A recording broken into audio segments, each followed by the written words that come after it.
Prime Minister Shanana Guzman received an official welcome ceremony at the government headquarters in Hanoi during his official visit to Vietnam. The ceremony was hosted by Vietnamese Prime Minister Lee Minh-hung and conducted with full state honors reflecting the growing friendship between the two countries.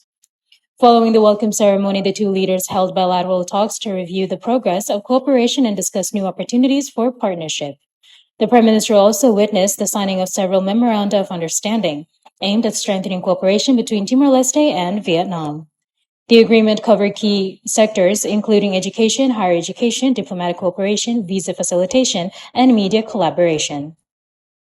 Among the documents signed was a memorandum of understanding between TATOLI News Agency and Vietnam News Agency, designed to enhance cooperation in news exchange, professional training, and media development.